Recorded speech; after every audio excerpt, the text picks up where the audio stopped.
வீட்டுல இருக்கிறப்பதான் உன் முகம் பளிச்சுன்னு இருக்கு. இதோ இவ முகம் இப்படி இருக்குல்ல, நேத்து வரைக்கும் உருன்னு தெரிஞ்ச கதிரு இன்னைக்கு எப்படி இருக்கான்னு தெரியுமா? காலையில இருந்து 4 தடவை வீட்டுக்கும் கடைக்கும் ஓடி ஓடி வந்துட்டு இருக்கான். எதுக்கு? இவ்வளவு பாக்கதான். பிரச்சனையே இல்லாம இவங்களா எதையோ கற்பனை பண்ணிருக்காங்க சித்தப்பா, வேற எதுவுமே இல்ல. நீங்க கவலைப்படுற அளவுக்கெல்லாம் இங்க எதுவுமே நடக்கல. சந்தோஷம். சரி இருங்க, நான் டீ எடுத்துட்டு வரேன், பேசிட்டு. டேய் எங்க வர? அவங்க பேசிட்டோம், வா பக்கோடா போடலாம். பக்கோடாவா? அப்ப சரி. அப்பா, நான் அங்க உங்கள்ட்ட எல்லாம் சரியா பேசாம உங்களை ரொம்ப கவலைப்பட வச்சுட்டேன்ல. சேச்சா, என்னம்மா நீ அப்படிலாம் நினைக்காத, அதெல்லாம் ஒன்றும் இல்லை. நீ தவக லேட்டா வந்தாகப்பா, நான் வந்தது தெரியாது போல, இல்லைன்னா சாயங்காலமே வந்திருப்பாங்க. மாப்பிள்ளை எப்படிமா சாயங்காலம் இங்கே வருவார்? அவர் தான் அங்கே வந்திருக்காரு. அங்கேயா? அங்கே எப்போ வந்தாகப்பா? தெரியாதா உனக்கு? இல்லையேப்பா. சரியா போச்சு போ. நான் ஒன்றை கொண்டு வந்து இங்கே கூட வந்தேனா, மாப்பிள்ளை ஒன்றை தேடி அங்கே வந்திருக்காரு. அவர் கையில் கூட ஏதோ மஞ்சள் பைக்குள்ள பாக்ஸ் மாதிரி ஏதோ வச்சிருந்தாராம. நிஜமாவா? என்ன கிஃப்ட் வாங்கலான்னு கடையில பெரிய ஆராய்ச்சி நடந்துச்சுன்றேன், பொண்ணுங்களுக்கு என்ன வாங்கி கொடுத்தா பிடிக்கும்னு. ஆனா நாங்க சொன்னது ஒண்ணுமே அண்ணனுக்கு பிடிக்கல. அண்ணனா ஒண்ணு முடிவு பண்ணி வாங்கிட்டு வந்துருச்சு. உங்க அம்மாக்காரி ஒரு கிறுக்கி. நீ இங்க வந்ததை அவர்கிட்ட சொல்லியிருந்தா பரவாயில்ல, அவன் என்னடான்னா அறிவுரையை அள்ளி தெளிச்சிட்டா போல இருக்கு. இங்க வந்துட்டேன்னு ஒரு வாரத்தை சொல்லியிருந்தா அவர் நேரம் இங்க வந்திருப்பாரு. அவன் என்னத்தை சொல்லி தொலைச்சாலோ அவர் இங்கேயும் வரல. எப்ப வந்த நீ? அம்மா என்னை பத்தி சொல்லலையா? அதான் நான் அங்க இருப்பேன்னு நினைச்சிருப்பாவளோ? அது எனக்கு தெரியலம்மா. ஆனா உன் பிறந்த நாள் அதுவுமா உன்னை தேடி நம்ம வீட்டுக்கு வந்தா இருப்பாரு, அதுவே எனக்கு ரொம்ப சந்தோஷமா. உன்னை இங்க விட்டுட்டு போறப்ப என் மனசுல இருந்த சஞ்சலம் இப்ப துளி கூட இல்லம்மா.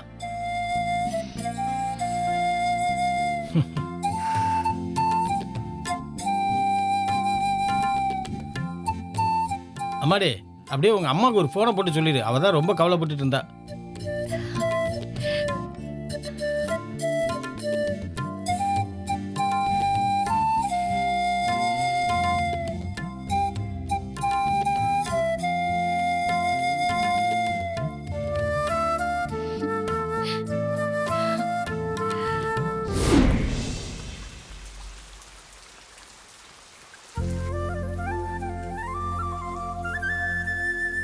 என்னண்ணே லேட் ஆகுது, கடைக்கு வர போகணுமே, மழை பெய்யுது. மழை பெய்யிட்டேன். அவவே மழை வெயிலுன்னு சாமியை கும்பிட்டு தெரியும். மழை வந்தாத்தாண்டா குளங்கோட்டை நிறைய விவசாயிகளும் செழிப்பா பொழப்பாங்க. அது சரிதான். அதுவும் இல்லாமல் மழை நேரத்தில் கடையில் 6 வந்து நின்று இருக்க போகிறா, கூட்டம் இல்லாமல் தானே இருக்கேன். பொருளா போகும்டா.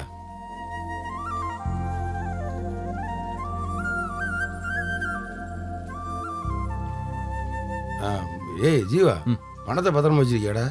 அதெல்லாம் பத்திரமா இருக்குண்ணே. ஏண்டா ஜீவா, இந்த தை மாதம் வருது, நிறையா முகூர்த்தம் வரும்டா. சரக்கு அங்கிட்டு கொடுக்க வேண்டியது இருக்கும்டா. கணேசன் சரக்கை லேட்டாக அனுப்பிச்சிக்க இருந்தாருண்டு வையே, மாற்றி வேற பக்கம் சரக்கு எடுத்து போடுவோம்டா. அவர்கிட்ட நேரடியாக பார்த்து சொல்லிடு. சொல்லிடலாண்ணே.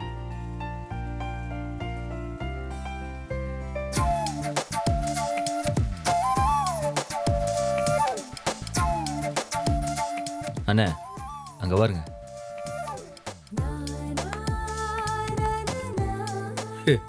ஏடா இவையடா தனியாக அடிச்சிருச்சுக்கிறியா? கடைக்கு சரக்கு லேட்டாக வருதுன்னு தானே பேசிக்கிருந்தா, அதுக்கு அதுக்கு சிரிச்சுக்கிறியா? அதை அவன் கேட்டாதானே. இவனை கவனிச்சிக்கலாண்ணே. முல்லை இங்கே வந்ததுக்கு அப்புறம் தான் திரும்ப சிரிக்கிறான். முல்லை இல்லாதப்ப எப்படி இருந்தான்னு பாத்தியல்ல? நானும் பார்த்தனே. ஜீவா, நம்ம இவனுக்கு பண்ண ஒரே ஒரு நல்ல காரியம், அந்த புள்ள முள்ளையை கட்டி வச்சது தான்டா. அப்படி இல்லைன்னு வையே, ஒரு 2 கடையில எடுக்க இருந்திருப்பேன். இந்த மாதிரி சிரிச்சுக்கிட்டு வருத்தப்பட்டு இருந்திருக்க மாட்டியாங்கல்ல? ஆமாண்ணே. இல்லை எங்கடா இருக்க? என்னண்ணே? இல்லை ஜீவா, அவன் இந்த உலகத்துல இல்லடா. உன்னைய பத்தாண்டா பேசிக்கிட்டு இருந்தோம், கேட்டுச்சா? என்ன பத்தி என்ன? அது ஒன்றும் இல்லை, தனியாக ஒருத்தர் ரெண்டு சிரிச்சுக்கிருக்கானே, ஒரு வேளை லூஸாக போயிட்டானோன்னு நினச்சோம். சிரிச்சனா? நான் எங்க சிரிச்சேன்? அதான் பார்த்தமேடா. பாத்தீங்களா? நான்லாம் சிரிக்கவே இல்லை.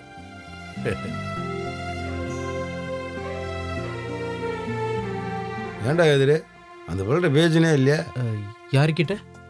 இல்லை, உனக்கு என்னமோ நிறைய பிள்ளைகளை தெரிஞ்ச மாதிரி கேட்குற. டேய், முள்ளகிட்ட பேசினான்னு கேட்டேன்டா. என்னத்த பேசணும்? ஆமாடா, இப்படி தான்டா கேட்கணும். எப்படி இருக்கியாண்டு வர்ற இப்படி வாடா ஜீவா. டேய், நீங்கள் 2 பேரும் கல்யாணம் பண்ணுறதுக்கு முன்னாடி அம்மா ஒரு விஷயத்தை என்கிட்ட சொல்லிகிட்டே இருப்பாங்க. உன் பொண்டாட்டி தானே மாதிரியே நல்ல குணமான பிள்ளைகளாக தம்பிகளுக்கு அமையணும்ண்டு. அன்றைக்கி அம்மா அப்படி சொல்கிறப்ப நானும் பெருசாக பதில் சொல்லிக்கவே இல்லை. ஆனால் அடிக்கடி நான் நினைப்பேன்டா, அம்மா சொன்ன விஷயத்தில் கொஞ்சம் கூட தப்பு நடந்துடக்கூடாதுண்டு. அது மட்டும் இல்லைடா, நல்ல பொண்டாட்டி கிடச்சா தான்றா உங்கள் வாழ்க்கையும் சந்தோஷமாக இருக்கு. டேய், அதே மாதிரி ஒரு 2 பேர்த்துக்கும் கிடைச்ச பிள்ளைகளையும் ரொம்ப நல்ல பிள்ளைய தான்றா. அம்மா நினச்ச மாதிரியே உங்களுக்கு பொண்ணும் கிடச்சிருச்சு. அப்புறம் என்னடா, சந்தோஷமாக இருக்க வேண்டியதான்றா. கதிரு, என்னடா நீ முள்ள கூட நல்லா பேசுகிற, நல்ல மனசை விட்டு பேசு. உன் தப்பே என்ன தெரியுமாடா, நீ யார்கிட்டையுமே மனசை விட்டு பேசுகிறதே கிடையாது. இதாண்டா உனக்கு பிரச்சனையே, தெரியுமா? அதை சொல்லுங்கண்ணே. முல்லை இல்லைன்னா அம்புட்டு தேடுறான். அந்த புள்ள இருந்தால் நல்லா இருக்கும்னு நினைக்கிறான், ஆனால் சொல்ல மாட்டேங்கிறான். அண்ணே, இதெல்லாம் எப்படி போய் சொல்லிக்கிட்டு இருக்கிறது? சொல்லாமல் எப்படிரா தெரியும்? சொல்லி தெரியறதுல என்ன இருக்கு?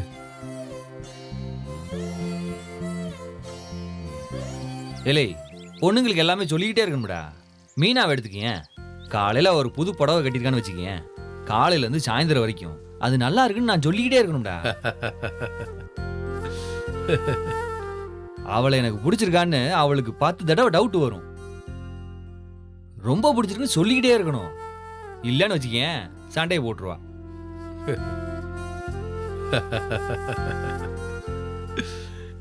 டேய், இவன் சொல்கிறது உண்மைதான்றா. ஆம்பளைகளை பொறுத்த வரைக்கும் எதுவுமே விஷயம் கிடையாதுடா. ஒரு சில விஷயத்த அப்படியே மேலோட்டமாக பார்த்துட்டு நம்ம ஆடுக்கு போய்க்கே இருப்போம். ஆனால் பொம்பளை பிள்ளைய அப்படி இல்லைடா. அவங்களுக்கு எல்லா விஷயத்தையும் ஓப்பனாக சொல்லணும், விளக்காமல் வேற சொல்லணும். அப்படின்றது அவங்களுக்கு புரியும். ஆ, அப்படி இல்லைன்னு வச்சுக்க, மனசுக்குள்ளே போட்டு உழைப்பிக்கே கிடப்பாங்க. பாரா, அண்ணன் எக்ஸ்பீரியன்ஸில் பேசுது. ஆமாடா, 10-15 வருஷம் எக்ஸ்பீரியன்ஸ் இல்லையா? கதிரு, ரோட்டில் யாராவது வர்றப்ப தெரியாமல் நம்மளை வண்டியில் அடிச்சு விட்டான்னு வச்சுக்க, நம்ம சட்டுன்னு அம்முட்டு கோவப்படுறோம். சரி, ரோட்டில் வரவனை விட்றா, நம்ம வீட்டில் இருக்கவங்க யார்? எல்லாம் நம்ம குடும்பத்து ஆளுக தானே. நம்மளுக்கு பிடிச்சவங்க, பாசமானவங்க. அவங்க ஏதாவது ஒரு சின்ன தப்புன்ட்டாங்கடா, டப்புன்னு கோவப்படுறான், 10 குறைக்கு எரிச்சல் போடுறான், அவங்கள கடுப்பிடிக்கவும் விடுறான். இப்படி சின்ன சின்ன விஷயத்துக்கெல்லாம் மனசில் தோணுன்னு டக்குன்னு கோவப்பட்டுறான். ஆனால் அவங்ககிட்ட அன்பு காட்டுறதுக்கு மட்டும் அம்முட்டு யோசிக்கிறேன் மேடம்.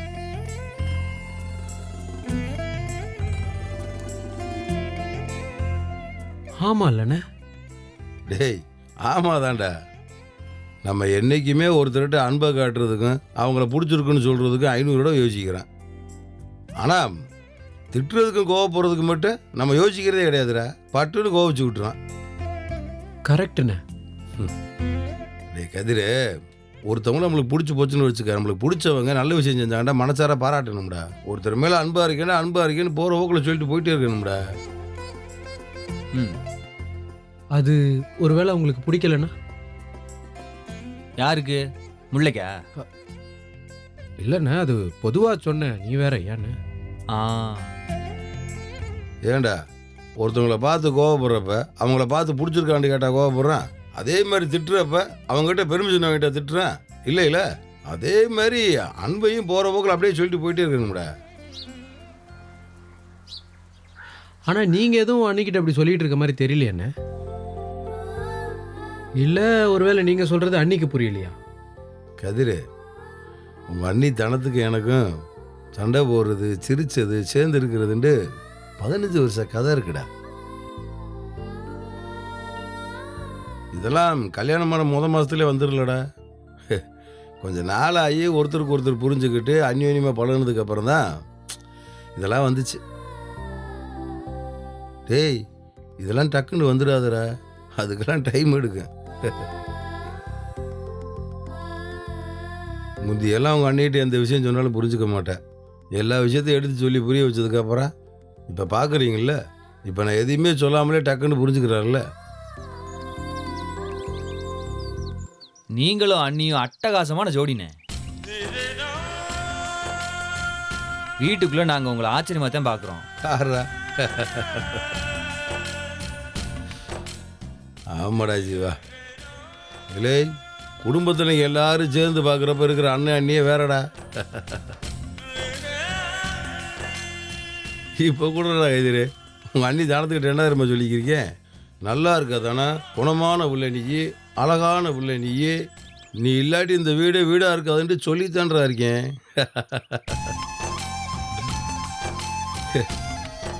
உங்கள் அண்ணே உங்கள் அண்ணி தனத்தை பாராட்ட ஆரம்பித்தா நிறுத்தவே மாட்டேன்டா.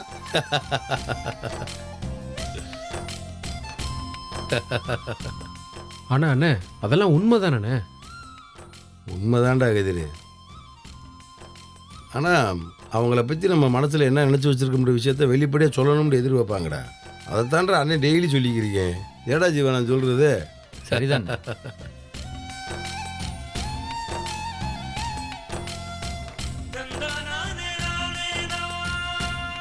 சொல்லிடுவோம்.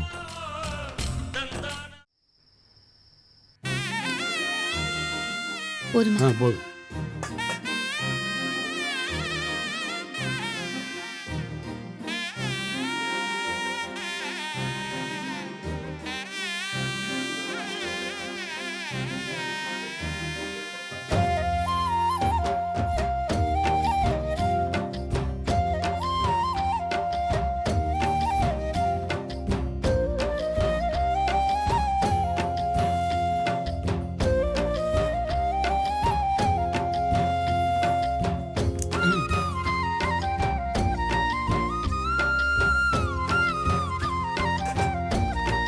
மீனா, என்னப்பா சாப்பிடாம தட்டை பார்த்துக்க உட்காந்துருக்க? சாப்பிடவே பிடிக்கல மாமா, ஒரு மாதிரியா இருக்கு. அப்படிதாம்மா கொஞ்ச நாளைக்கு இருக்கும். ஆமா மீனா, ஏதாவது ஒரு ஐட்டம் 2 ஐட்டம் தான் பிடிக்கும். அது என்னன்னு தெரிஞ்சா அதை சாப்பிடலாம். மீனா, கொஞ்சமாவது சாப்பிடுப்பா, சத்து வேணும்ல உடம்புல.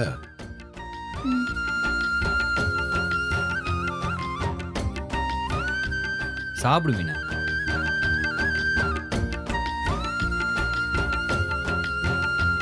ஏன அண்ணி முடியலன்னு சொல்றாங்க, நீ பாட்டுக்கு உட்காந்து தின்னுக்கிட்டு இருக்க. அன்னிக்கு கம்பெனி கொடுக்கலாம்ல. என்ன கம்பெனி? சாப்பிடாம இருந்துதான்.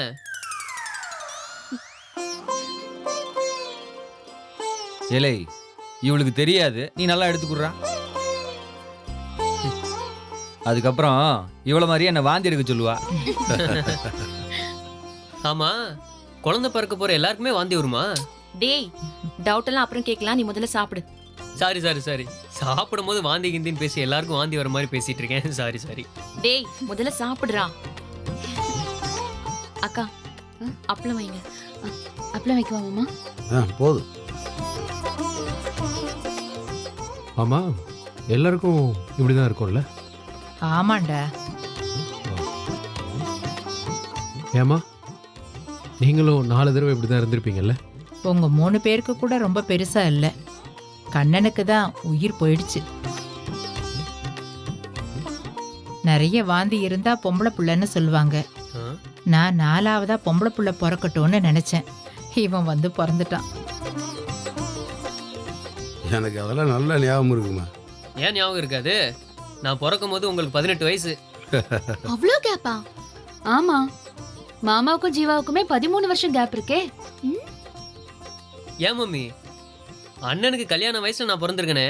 டேய், இவன் ஒருத்தன்.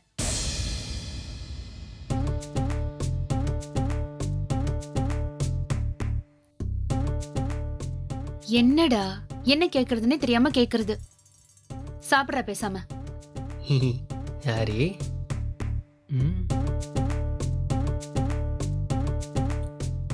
ஸோ நான் ஒருத்தன் தான் உங்களை கஷ்டப்படுத்தி பிறந்தேன்னு என்னை டேமேஜ் பண்ணிட்டிய.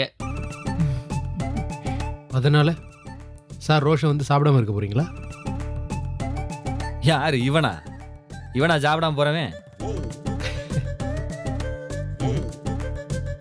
எனக்கு தான் ரோசமே வரலையே, ஏன் நீங்க 2 பேரும் சண்டை போட்டுட்டு இருக்கீங்க?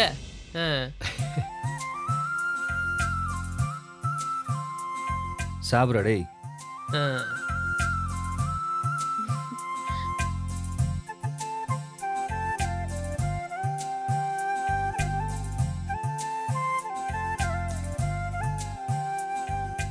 நீங்க சாப்பிடவே இல்லையே. சாப்பிடுறேன். மீனா, உனக்காக துவையல் செஞ்சு வச்சேன், மறந்துட்டேன். இதுல மாங்காய் போட்டிருக்கேன், கொஞ்சம் புளிப்பா இருக்கும், உனக்கு பிடிக்கும்னு நினைக்கிறேன். இந்தா. சாப்பிட்டு பாரு. சாப்பிடுப்பா. சாப்பிடு மீனா. நல்லா இருக்கா மீனா? ஓகே தான். சாப்பிடு.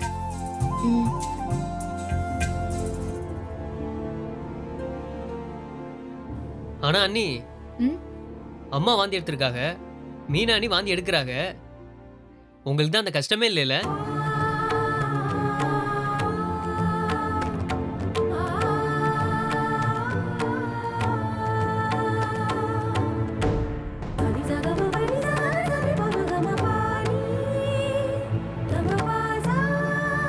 டேய்,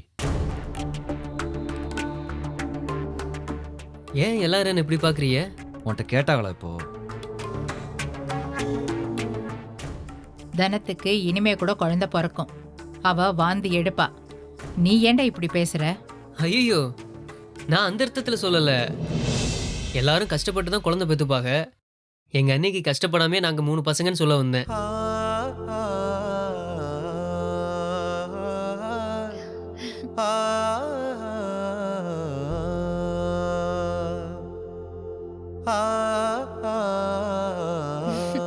அப்படி சொல்லுடா கண்ணா. டேய், உனக்கு ஒரு ஸ்பெஷல் ஆம்லெட். ஐ, இது கொண்டு வரேன், உனக்கு மட்டும்தான்டா. ஓகே நீ, ஓகே நீ. எப்படி?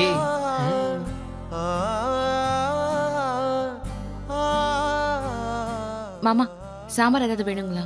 இல்லப்பா, போதும்பா. எங்க உங்களுக்கு அப்பளம் வேணுமா?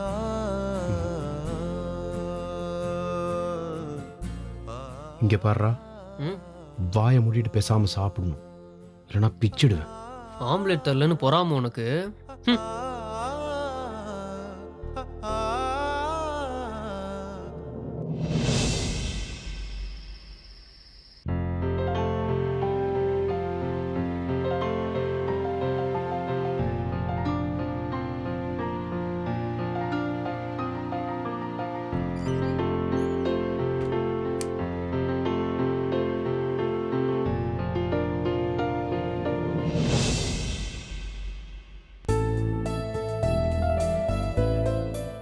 ஏங்க, ஏன் வேலைக்கு போறிய? தொட்டா ஒட்டிக்கிற ஸ்கின் நோயெல்லாம் எதுவும் இல்லை. ஓ, ம் ம். என்ன ஓ? சரி, ஏங்க, என் நம்பர் உங்களுக்கு எப்படி தெரியும்? இல்ல, வீட்ல கண்ணை கேட்கும்போது நீங்க மனப்பாடமா சொன்னீங்களே, அதான் என் நம்பர் உங்களுக்கு எப்படி தெரியும்னு கேட்டேன். ஓ நம்பர் எனக்கு தெரியாதா?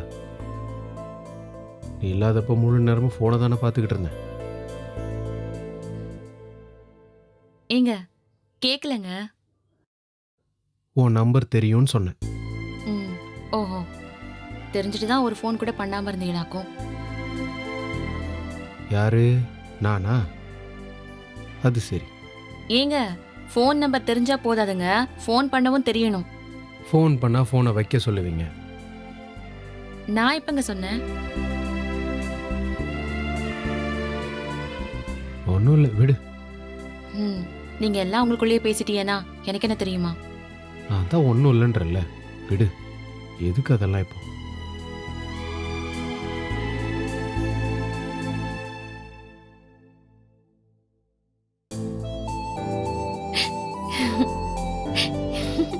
ஏன் சிரிக்கிற? ஆமா, நேத்தே அப்படி ஒரு வாழ்த்து சொன்னீங்க.